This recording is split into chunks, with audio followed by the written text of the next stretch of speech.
Now here on the floor of the New York International Auto Show, there are of course a ton of very fast cars. However, the reality today is that the market is dominated by crossovers and SUVs. So here, without being in any particular order, are 4 of the hottest crossovers.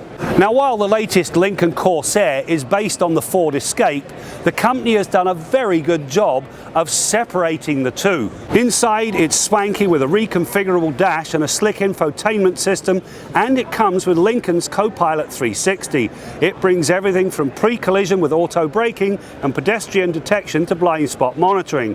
It will arrive with all-wheel drive and a 250 horsepower 2-litre 4 or a 280 2.3-litre 4-cylinder engine. There are normal, excite, slippery, deep conditions and conserve. Now all of those fancy names really boil down to 4 things: sport, off-road, normal and eco. So there you have it, the new Corsair. When the latest Legacy landed, you knew there had to be an Outback on its way. Well, it landed in New York. Now what's interesting is that the Outback can legitimately lay claim to having invented the whole crossover segment. Is it going to stir that pot yet again? This time around, the Outback has 2 engines, a 182 horsepower 2.5-litre flat 4 and a new 2.4-litre turbocharged 4 that replaces the old flat 6. Both work with a continuously variable transmission and the company's famed symmetrical all-wheel drive system. Now the Outback has always been the black sheep of the crossover family, primarily because it's not an amorphous blob. It actually has some character. This latest model, no different. Toyota picked New York to launch the latest Highlander crossover. Now this thing has been long overdue a rework. The 4th generation Highlander rides on Toyota's new global architecture and will be powered by a 295 horsepower V6 with an 8-speed automatic. It has a 2,273 kilogram tow capability as well as seating for 7 and 8.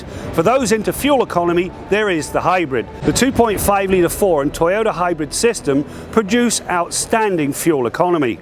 Now the latest Highlander is a large and roomy vehicle, and it's going to find a lot of favour with larger families, but where it will find extra favour is the fact that the hybrid delivers an average fuel economy of 6.9 litres per 100 kilometres.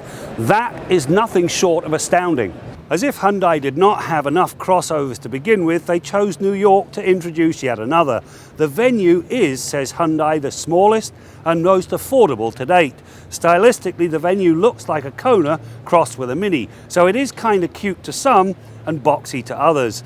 Given its price tag and the fact it's meant to attract the budget conscious, the cabin is fairly described as being functionally sparse. Power comes from a 1.6-litre 4 that's married to a continuously variable transmission. Thankfully, it features artificial gear shifts, so it actually feels like a regular automatic. It promises to be an interesting addition to an already complex lineup.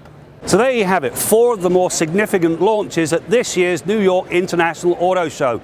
I'm Graham Fletcher for Driving.ca.